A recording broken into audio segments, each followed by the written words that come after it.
సంఖ్యాకాండము 3.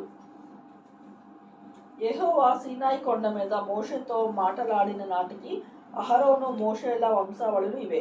అహరోను కుమారుల పేర్లు ఏవనగా, తొలుత పుట్టిన నాదాబు, అబీహు, ఎలియాజరు, ఈతామారు అనునవే. ఇవి అభిషేకము నొంది యాజకులైన అహరోను కుమారుల పేర్లు. వారు యాజకులగునట్లు అతడు వారిని ప్రతిష్ఠించెను. నాదాబు, అబీహులు సీనాయి అరణ్యమందు యెహోవా సన్నిధి అన్యాగ్ని అర్పించినందున వారు యెహోవా సన్నిధి చనిపోయేది. వారికి కుమారులు కలగలేదు కనుక ఎలియాజరు, ఈతామారును తమ తండ్రి అయిన అహరోను ఎదుట యాజక సేవ చేసిరి. మరియు యెహోవా మోషేకు ఇలాగు సెలవిచ్చెను, నీవు లేవి గోత్రకులను తీసుకుని వచ్చి వారు అతనికి పరిచారకులుగా ఉండునట్లు యాజకుడైన అహరోను ఎదుట వారిని నిలువబెట్టుము. వారు ప్రత్యక్షపు గుడారం ఎదుట మందిరపు సేవ చేయవలెను. తాము కాపాడవలసిన దానిని, సర్వ సమాజము కాపాడవలసిన దానిని వారు కాపాడవలెను. మందిరపు సేవ చేయుటకు ప్రత్యక్షపు గుడారం యొక్క ఉపకరణములన్నిటినీ ఇజ్రాయేలు కాపాడవలసిన అంతటిని వారే కాపాడవలెను. కాగా నీవు లేవీయులను అహరోనునకు అతని కుమారులకు అప్పగింపవలెను. వారు ఇజ్రాయేల్లో నుండి అతని వంశము చేయబడిన వారు. నీవు అహరోనును అతని కుమారులను నియమింపవలెను. వారు తమ యాజక ధర్మమును అనుసరించి నడుచుకొందురు. అన్యుడు సమీపించిన యెడల వాడు మరణశిక్ష నొందును.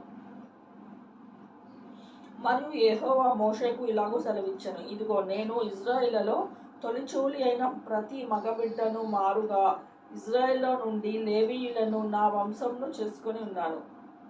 ప్రతి తొలిచూలియు నాది కనుక లేవీయులు నా వారై ఇందురు. ఐగుప్తు దేశంలో నేను ప్రతి తొలిచూలును సంహరించిన నాడు మనుష్యుల తొలిచూలునేమి, పశువుల తొలిచూలునేమి ఇజ్రాయేల్లో అన్నిటినీ నా కొరకు ప్రతిష్ఠించుకొంటిని. వారు నా వారై ఇందురు. నేనే యెహోవాను. మరియు సీనాయి అరణ్యమందు యెహోవా మోషేకు ఇలాగు సెలవిచ్చెను, లేవీయుల పితరుల కుటుంబము వారి వారి వంశములను లెక్కింపుము. 1 నెల మొదలుకొని పై ప్రాయము గల మగవారినందరినీ లెక్కింపవలెను. కాబట్టి మోషే యెహోవా తనకు ఆజ్ఞాపించినట్లు ఆయన మాట చొప్పున వారిని లెక్కించెను. లేవి కుమారుల పేర్లు గెర్షోను, కహాతు, మెరారి అనునవి. గెర్షోను కుమారుల వంశకర్తల పేర్లు అన్నీ లిబ్ని, షిమి అనునవి. కహాతు కుమారుల వంశకర్తల పేర్లు అమ్రాము, ఇస్హారు, హెబ్రోను, ఉజ్జీయేలు అనునవి. మెరారి కుమారుల వంశకర్తల పేర్లు మహాలి, మూషి. వారి వారి పితరుల కుటుంబముల చొప్పున ఇవి లేవీయుల వంశములు. లిబ్నీయులు, షిమీయులు గెర్షోను వంశస్థులు. గెర్షోనీయుల వంశపు వారు వీరే. వీరులు లెక్కింపబడిన వారు అనగా 1 నెల మొదలుకొని పై ప్రాయము గల మగవారందరిలో లెక్కింపబడిన వారు 7,500 మంది. గెర్షోనీయుల వంశముల మందిరము వెనుకను అనగా పడమటి దిక్కున దిగవలెను. గెర్షోనీయుల పితరుల కుటుంబంలో లాయోలు కుమారుడైన ఎలియాసావు ప్రధానుడు. ప్రత్యక్షపు గుడారంలో గెర్షోను కుమారుల కాపాడవలసినవి ఏవనగా, మందిరపు గుడారము, దాని పైకప్పు, ప్రత్యక్షపు గుడారము, ద్వారపు తెరయు, యవనికలు, మందిరమునకు బలిపీఠమునకు చుట్టూ ఉన్న ప్రాకార ద్వారము, తెరయు, దాని సమస్త సేవ కొరకైన తాళ్ళును. కహాతు వంశమేదనగా అమ్రామీయుల వంశము, ఇస్హారీయుల వంశము, హెబ్రోనీయుల వంశము, ఉజ్జీయేలీయుల వంశము. ఇవి కహాతీయుల వంశములు. 1 నెల మొదలుకొని పై ప్రాయము గల మగవారందరినీ లెక్క చూడగా 8,600 మంది పరిశుద్ధ స్థలమును కాపాడవలసిన వారైరి. కహాతు కుమారుల వంశములు మందిరము యొక్క ప్రక్కను అనగా దక్షిణ దిక్కున దిగవలసిన వారు. కహాతీయుల వంశముల పితరుల కుటుంబమునకు ప్రధానుడు ఉజ్జీయేలు కుమారుడైన ఎలీషాసాఫ్ను. వారు మందసము, బల్ల, దీపవృక్షము, వేదికలు, తాము సేవ చేయు పరిశుద్ధ స్థలములో ఉపకరణములు, అడ్డతెరయు కాపాడి దాని సమస్త సేవయు జరపవలసిన వారు. యాజకుడైన అహరోను కుమారుడగు ఎలియాజరు లేవీయుల ప్రధానుల ముఖ్యుడు. అతడు పరిశుద్ధ స్థలమును కాపాడు వారి మీద విచారణకర్త. మెరారి వంశం ఏదనగా మహానీయుల వంశము, మూషీయుల వంశము, ఇవి మెరారి వంశములు. వారిలో లెక్కింపబడిన వారెవర అనగా ఒక నెల మొదలుకొని పైప్రాయము గల మగవారందరూ 6200 మంది.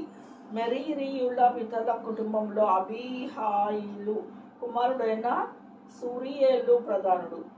వారు మందిరమునొద్ద ఉత్తర దిక్కున దిగవలసిన వారు. మెరారి కుమారుల మందిరము యొక్క పలకలను, దాని అడ్డకర్రలను, దాని స్తంభములను, దాని దిమ్మలను, దాని ఉపకరణములన్నిటినీ, దాని సేవ కొరకైన అన్నిటినీ, దాని చుట్టూ ఉన్న ప్రాకార స్తంభములను, వాటి దిమ్మలను, వాటి మేకులను, వాటి తాళ్లను కాపాడవలసిన వారు. మందిరం ఎదుటి తూర్పు దిక్కున అనగా ప్రత్యక్ష గుడారం ఎదుటి పూర్వ దిశ యందు దిగవలసిన వారు మోషే అహరోను కుమారులు. ఇజ్రాయేలు కాపాడవలసిన పరిశుద్ధ స్థలమును వారే కాపాడవలెను. అన్యుడు సమీపించిన యెడల అతడు మరణశిక్ష పొందును. మోషే అహరోనులు యెహోవా మాటను బట్టి తమ తమ వంశముల చొప్పున లెక్కించిన లేవీలలో లెక్కింపబడిన వారందరూ అనగా ఒక నెల మొదలుకొని పై ప్రాయము గల మగవారందరూ 22,000 మంది.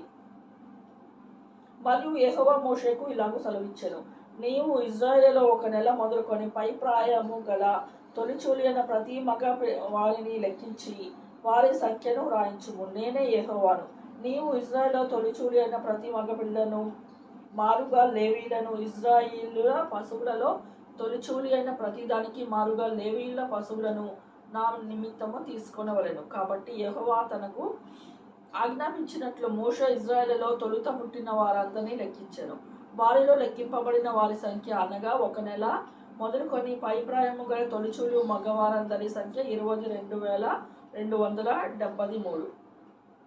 మరియు యెహోవా మోషేకు ఇలాగూ సెలవిచ్చెను, నీవు ఇజ్రాయేలు తొలిచూలి అయిన ప్రతి వానికి మారుగా లేవీయులను, వారి పశువులకు ప్రతిగా లేవీయుల పశువులను తీసుకొనుము. లేవీయులు నా వారైందురు. నేనే యెహోవాను. ఇజ్రాయేలులకు తొలుత పుట్టిన వారిలో లేవీయుల కంటే 273 ఎక్కువైనందున శేషించిన వారి యొద్ద తలకొక 5 తులముల వెండిని తీసుకొనవలెను. పరిశుద్ధమైన తులము చొప్పున వాటికి తీసుకొనవలెను. తులము 20 చిన్నములు. వారిలో ఎక్కువ మంది విమోచన కొరకు ఇయ్యబడిన ధనమును అహరోనుకును అతని కుమారులకును ఇయ్యవలెను. కాబట్టి మోషే లేవీయుల వలన విడిపింపబడిన వారి కంటే ఆ ఎక్కువైన వారి యొక్క విమోచన ధనమును తీసుకొనవలెను. పరిశుద్ధమైన తులము చొప్పున 1365 తులముల ధనమును ఇశ్రాయేలీయుల జ్యేష్ఠ కుమారుల యొద్ద తీసుకొనవలెను. యెహోవా మోషేకు ఆజ్ఞాపించినట్లు యెహోవా నోటి మాట చొప్పున అహరోనుకును అతని కుమారులకును విడిపింపబడిన వారి విమోచన ధనమును మోషే ఇచ్చాను.